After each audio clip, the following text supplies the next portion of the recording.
अस्सलाम वालेकुम वरहमतुल्लाहि वबरकातुहू। कैसे हैं आप सब? उम्मीद है कि अल्लाह पाक के फ़ज़ल व करम से बख़ैर व आफ़ियत होंगे। तो आज के लेसन में हम सीखेंगे कि किस तरह से अल्फ़ाज़ की मेजरमेंट की जाती है और किस तरह से नक़ात की मेजरमेंट की जाती है। तो सबसे पहले हम एक एंगल ड्रा करेंगे ताकि आपको समझ आए।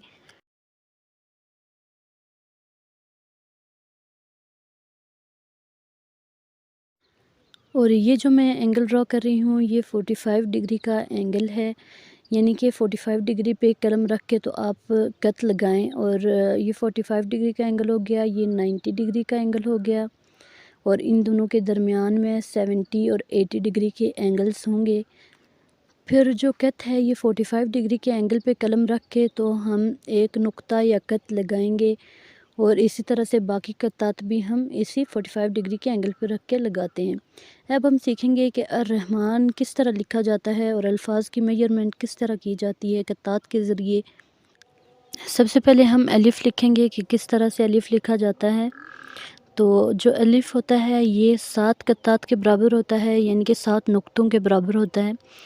और जो इसका ताज होता है जो मैं अभी बनाऊंगी, ये जो ताज मैं बना रही हूँ ये होता है 2 नुक्तों के बराबर, यानी 2 नक्कात के बराबर। मैं आपको अभी नक्कात लगा के बताती हूँ, फिर आपको समझ आ जाएगी कि किस तरह से ये 2 नुक्तों के बराबर होता है। देखिएगा किस तरह से ये जो मैं निशान लगा रही हूँ यहाँ से लेके हम कत्तात लगाना शुरू करेंगे। ये एक कत, ये दूसरा कत, और यहाँ पे इसके ताज जहाँ पे ख़त्म हो रहा है यहाँ तक, ये 2 कत्तात के बराबर होता है। फिर हम आगे लिखेंगे अलिफ़ लाम और रा। अलिफ़ हमने लिख लिया, अब लाम और रा लिखेंगे।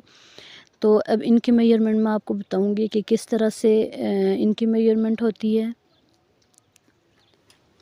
इसके अलावा ये क्वेश्चन बहुत सारे लोगों के माइंड में आता है कि कत्तात क्यों लगाए जाते हैं और ये अल्फाज की मेजरमेंट क्यों की जाती है।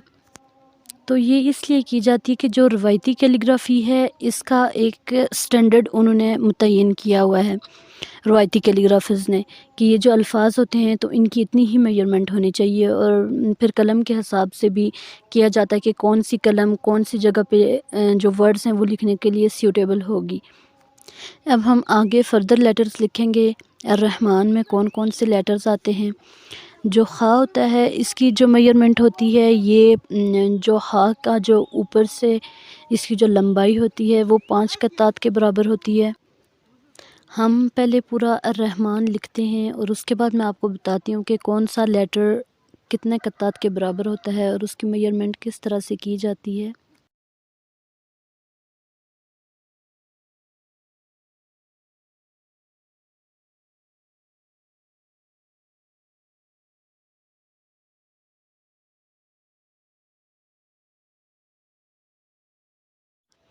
ये पूरा रहमान लिख लिया है। अब जो ख़ा की जो ऊपर वाली लंबाई होती है ये 5 नक्कात के या 5 कत्तात के बराबर होती है।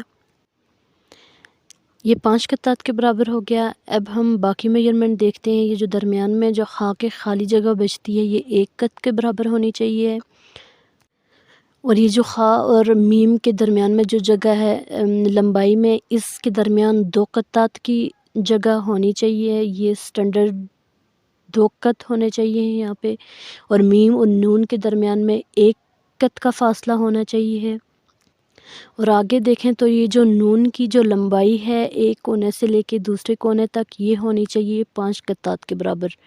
ये हम 5 कत लगाएंगे और इतनी इसकी लंबाई होनी चाहिए। और जो इन कत के और नीचे जो जगह बचती है नून की जो बेस तक जो जगह है यहाँ पे 1.5 कत की जगह होनी चाहिए। ये जो जगह है ये हो गया 1 कत और ये आधा कत, यानी यहाँ पे 1.5 कत की जगह होनी चाहिए।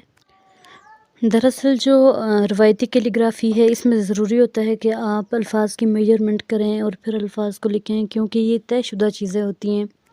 लेकिन मॉडर्न कैलीग्राफ़ी में ऐसा नहीं होता। मॉडर्न कैलीग्राफ़ी जो होती है उसमें आपको मेजरमेंट का ख़्याल रखने की ज़रूरत नहीं होती। आप किसी भी तरह से किसी भी ख़त में आप कैलीग्राफ़ी कर सकते हैं। ये जो कैलीग्राफ़ी में तश्कीलात यूज़ होती हैं ये कैलीग्राफ़ी को एनहांस करने के लिए, मज़ीद खूबसूरत बनाने के लिए इस्तेमाल की जाती हैं। تو آج ہم نے اللہ پاک کا مبارک نام الرحمن لکھا، اور اللہ پاک ہم سب پہ اپنی رحمتیں اور برکتیں نازل فرمائے، اور اللہ تعالیٰ آپ سے اور ہم سے سب سے دین کا کام اسی طرح لیتا رہے اور ہم اپنے پسندیدہ بندوں میں چن لے۔ امید ہے کہ آپ کو سمجھ آ گئی ہوگی کہ کس طرح سے الفاظ کی میجرمنٹ کی جاتی ہے، کس طرح سے قطعات لگائے جاتے ہیں، کس اینگل پہ قلم کو رکھ کے لکھا جاتا ہے، کس طرح سے قلم پکڑا جاتا ہے۔ انشاءاللہ نیکسٹ لیکچر میں ملتے ہیں، دعاؤں میں یاد رکھیے گا۔ اللہ حافظ۔